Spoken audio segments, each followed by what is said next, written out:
ẹ kú dédé àkókò yìí gbogbo ẹ̀yin tí ẹ ń wò wá jákèjádò àgbáláyé.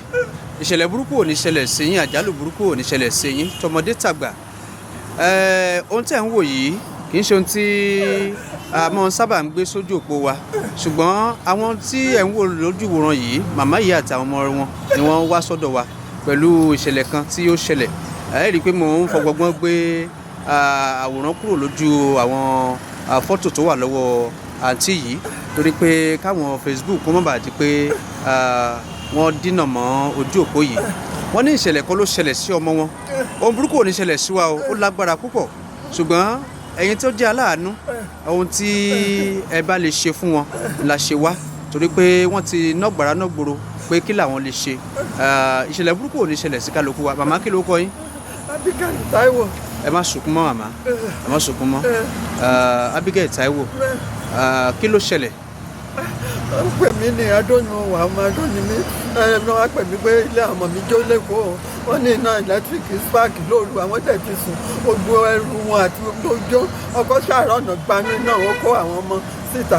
Ìjàwó náà efi ti gba ojú ẹ̀ kò rí bí gbà mọ́. Iná ẹ̀ wá jó kọjá hospital bí sáà dẹ̀ pé wọ́n gbé lọ, wọ́n kó wọn lọ state hospital.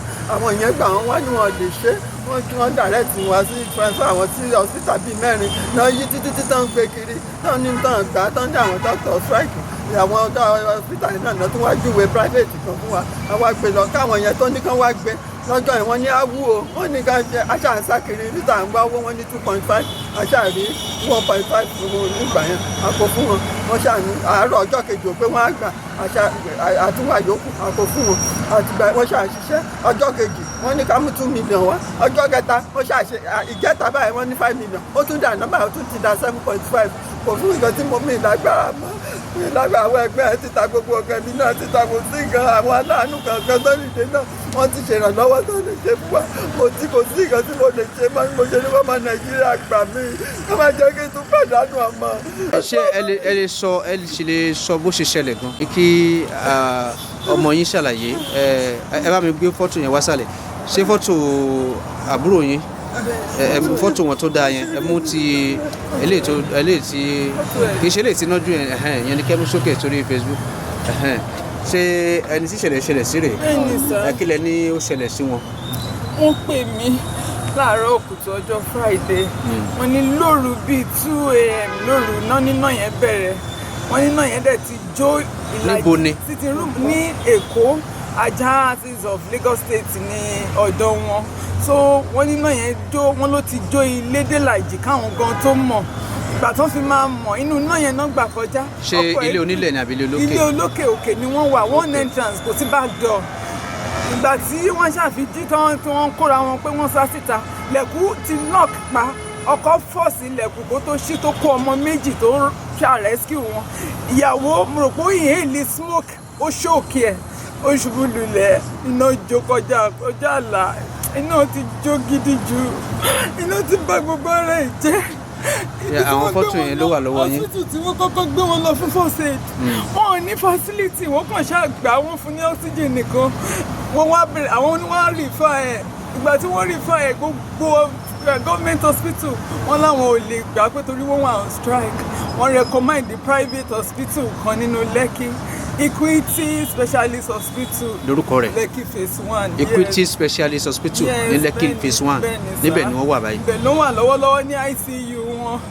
Ibẹ̀ náà ti ń tọ́jú ẹ̀ ṣùgbọ́n látọjọ́ yẹn wọ́n ní kán mí deposit 2.5. Ní ọjọ́ wo ló ṣẹlẹ̀? Ọjọ́ Friday. Ṣé last Friday tó kọjá. Bíi ìjẹjọ ìjẹjẹ 7 days ago ló ṣẹlẹ̀. Kí ni déètì ní báyìí? Ní 5 oṣù kejì. Ọjọ́ Friday yẹn máa jẹ́ bí ó máa jẹ́ bí on the 20 bí 28 àbí 29. Ọjọ́ Saturday ní 31. Ọjọ́ on 30 oṣù kìíní ló ṣẹlẹ̀. Ẹ̀yà ìṣàlàyé máa tẹ̀síwájú. So láti gbà yẹn ọjọ́ kejì wọ́n béèrè 1.5 lẹ́yìn owó deposit. Ọjọ́ kẹta wọ́n béèrè 2 million. Ìyẹn ọjọ́ Friday ló ṣẹlẹ̀. Wọ́n gbé wọn lọ sí hospital lọ́jọ́ Friday yẹn. Èló ni wọ́n kọ́ béèrè lọ́jọ́ yẹn? 2.5 lọ́jọ́ Friday. Nígbà tó di Saturday wọ́n béèrè 1.5. 1.5. Bó lẹ ṣe ṣe? a bẹ̀rẹ̀ sí ní sáré kiri gbogbo owó tí a ní pátápátá as family lákọ̀ọ́kọ́ olúkálùkù sẹ́ǹdẹ̀ school fees mi ó sì wà lọ́wọ́ mi mò ń dá dúró torí pé kò tíì pé òun ni mo kọ́kọ́ send kí n tó bẹ̀rẹ̀ sí ní ta àwọn nǹkan tí mo ní pé ká ṣáà rescue ẹ̀mí ẹ̀ nígbà tán ló ṣe mí òun ní láti ìjẹta wọ́n ní 1.5 million ká tún wá san kò ságbára mọ́ kò ságbára 1 million ta ní wọ́n tún san pé kán ṣàjọ kán máa tọ́jú ẹ̀ lọ ìgbà tó fi máa dànù báyìí wọ́n tún ṣe pè mí orí ìrìn níbi tí mo ti gbowó kiri ni mo wà tán ti pè mí pé ó tún ti dídá 7.6 million nǹkan tí mo lè ṣe ní nǹkan tí mo fẹ́ gbé tà mọ́. báwo ni wọ́n ṣe jẹ́ sí yín. àbúrò mi ò ló tẹ̀lé mi gangan. ṣé màmá yín rè. bẹ́ẹ̀ ni sá. ok ọlọ́run á gbàkóso. àmín. ọkọ wọn náà kọ́ wọn láwọn àwọn méjèèjì ni ìjàmbá yẹn ṣẹlẹ̀ sí. bó o ní ipò tí ọkọ wọn wà báyìí.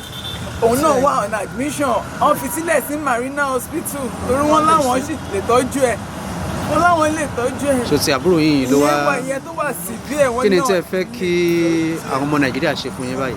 ìrànlọ́wọ́ ni mo fẹ́ látọwọ́ àwọn ọmọ Nàìjíríà wọn ò ní sórí burúkú wọn ò ní sọmọ nù lórúkọ Jésù wọn ò ní lóko àjálù o ẹ̀dààmú ò ní dé báyìí o. kí lorúkọ hospital tẹ́ sọ yẹn. Equity Specialist Hospital lẹ́kọ̀ọ́. kí ni orúkọ àbúrò yín o. orúkọ ẹni ẹ gbé fọ́tò ẹ̀ sókè kí wọ́n rí ẹ má fi ìyẹn síbẹ̀ fọ́tò wọn yìí. orúkọ ẹni Joy Olúwaṣefúnmi Aládétàn. fún àǹfààní ẹ̀yin tí ẹ̀ ń wò wá jákèjádò àgbálá ayé àwòrán arábìnrin tó ń sọ wípé iná ṣe níjàmbá òun rèé ìbámu fi àwọn àwòrán bí iná ṣe ṣe wọn níjàmbá hàn yín ṣùgbọ́n ó ṣeé ṣe kí ojú òpó yìí kó mọ̀ di pé àwọn aláṣẹ wọn lọ gbégi lé ojú òpó wa torí àfihàn bí wọ́n ṣe fi nǹkan so wọ́n alápá bí àwọn bandage oríṣiríṣi ṣùgbọ́n àwòrán wọn rèé ohun tó ṣẹlẹ̀ ní wípé wọ́n ní àwọn àti ọkọ wọn ni wọ́n jọ wà lẹ́kọ̀ọ́ tí wọ́n ń gbé lẹ́kọ̀ọ́ ṣùgbọ́n iná ọmọ rárá ṣàdédé ló ṣẹ́yọ tí ó sì ń jó ilé wọn ṣùgbọ́n òkè làwọn ń gbé bíi 2nd floor sí 3rd floor náà wà kí náà yẹn kó tó dọ́dọ̀ wọn ò tètè fura ṣùgbọ́n nígbà tí iná máa tó dọ́dọ̀ wọn ó ti bọ́ sórí ọkọ ló sáré dúra tó gbé àwọn ọmọ méjèèjì tó wà ní àkàtà wọn tó sáré gbé wọn jáde ọkọ náà fara gbá o ọkọ náà ń bẹ ní ilé ìwòsàn ṣùgbọ́n ilé ìwòsàn tí ọkọ wà ó wà láàyè ọ̀tọ̀ ó kò jẹ́ pé ìpalára tí ọkọ ní kò tó ti ìyàwó ṣùgbọ́n àwọn ìpalára náà pọ̀ ṣùgbọ́n ti ìyàwó wọ́n gbé wọn lọ sí ilé ìwòsàn kan tí wọ́n ní wọ́n ń pè ní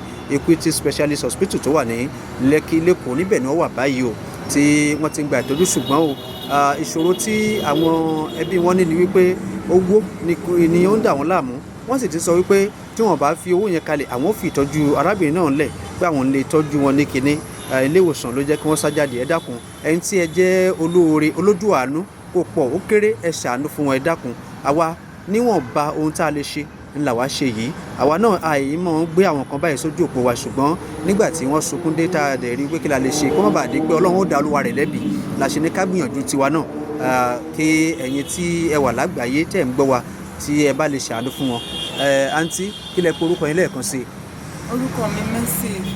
ti àbúrò yín ni arábìnrin tí ẹ sọ yẹn. bẹ́ẹ̀ ni àbúrò mi ni olótẹ̀lé mi. àwọn àwòrán tó wà lọ́wọ́ yín yìí àwọn ni àwọn àwòrán bí bó ṣe ní jàǹbá kódà account number wo ni wọ́n lè send owó sí tó bá fẹ́ ṣàánú fún yín. account number brother mi tó wà nílẹ̀ lọ́wọ́lọ́wọ́ tó ń sá kiri bá ń send owó sí òun ni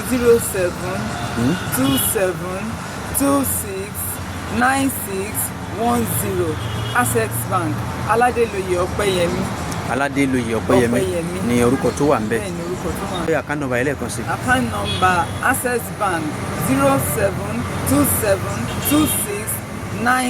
0727269610 Access Bank 0727269610 Access Bank orúkọ olúwa ńbẹ̀. Aládélóyè Ọpẹ́yẹmí. kí lórúkọ hospital yẹn. Equity Specialist Hospital ní Lekki phase 1 lẹ́kọ̀ọ́ Lagos State. màmá ẹ ra àánú gbà Ọlọ́run ṣàánú yóò dìràn lọ́wọ́ fún yín ṣẹgbọ́ wọn ó dìde àánú fún yín ẹ jẹ́ àfọkànsọ́ Ọlọ́run ó dìràn lọ́wọ́ ẹ pẹ̀lẹ́ nọ́mbà wo náà lè pè sí tó bá fẹ́ pè yín láti confirm. 08145759013 nọ́mbà tèmi gangan nìyí. ó yẹ tún pè lẹ́kọ̀ọ́ sí. 08145759013 MTN line WhatsApp line dẹ̀. ní ọmọ Nàìjíríà ẹ ní rí wàhálà ẹ ní rí ìdààmú o ẹ ní rí wàhálà ẹ ní rí ìdààmú o Sàtánì nígbà nǹkan tó dáa lọ́wọ́ yín o ẹ ṣàánú mi o.